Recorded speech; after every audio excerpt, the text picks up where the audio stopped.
কয়টা সেলাই করছে না? ছয়টা সেলাই। আমার গলার মধ্যে চাকু বাঁধিয়ে দিছিল ফার্স্টে।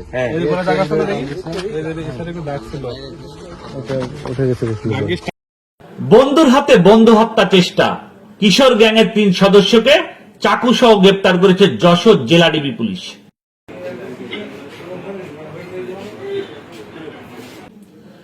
যশোর আরিফপুর ইউনিয়নের বি পতেঙ্গালী ফাঁকা রাস্তায় কিশোর গ্যাংয়ের সদস্য মাহিনুর, সাব্বির ও আজাদ সোমবার রাত 8 ঘটিকায় বন্ধু নাসিমকে ডেকে নিয়ে একাধিক ছুরিকাঘাত করে তার গলার সোনার চেইন ছিনিয়ে নেয়।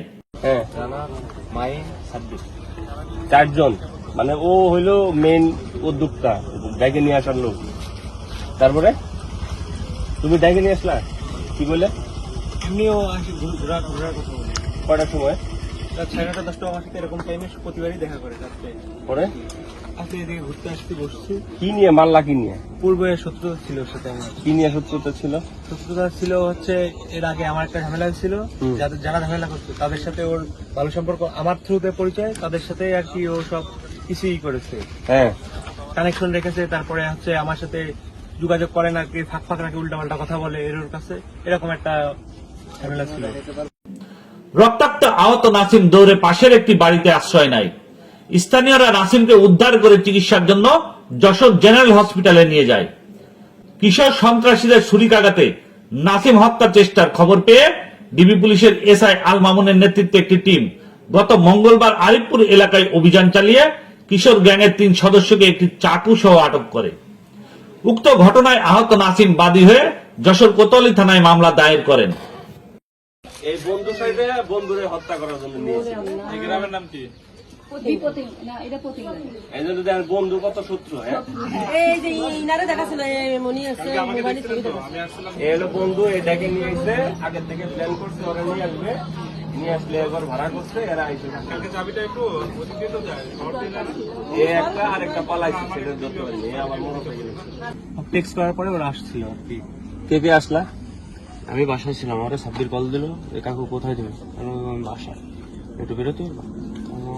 আচ্ছা ঠিক আছে, আমি আসতেছি। আসে দেখি আমি রানা সাব্বির একসাথে আছে। আমার বললো চলো একটু ঘুরে আসি, আমি আসছি। পরে আমাদের এখানে নিয়ে আসতো। এখানে এসে কি দেখলা? ওরা দুজন বসে আছে। ওর মারলোকে সাব্বির সাব্বির মারছে। ওই যে স্বর্ণের চেন নিচে কে?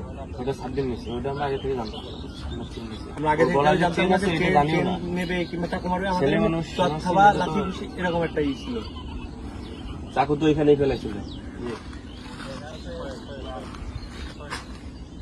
তুমি তো শুনলাই কে কে ছিল। তুমি চাকু মারছে, এও ওর কাছেও তো ছিল। চাকুটা মারছে ও মুখের মধ্যেই বাঁধে আসছিল। হ্যাঁ, চাকু মারছে ও। আমি এর ধরে ওর নামও সাব্বির একটা। আমি পিছনে মারছে কোন জায়গায়? এই যে এই জায়গায় কয়েকটা সিলাই। দিন পরে কালকে দেখা হয়েছে যে আমি কালকে একটু দেখা করে সময় দেই, আবারও 2-3 মাস আমার জ্বালাবে না। হ্যাঁ, এরা যশোর শহরে পলিটিক্স করে, তারপরে এই কিশোর গ্যাং নিয়ে চলাফেরা করে। এটা আমি ভয় পাই, আমি ভয় নিয়ে এদের সাথে মিশি। তারপরে যে একবার দেখা হইলে আবার 2-3 মাস ফ্রি থাকবে না। এই 2 দিন পরে পরে টাকা ধার চাওয়া, তারপরে বিভিন্ন প্যারাশন আমাকে দিছে।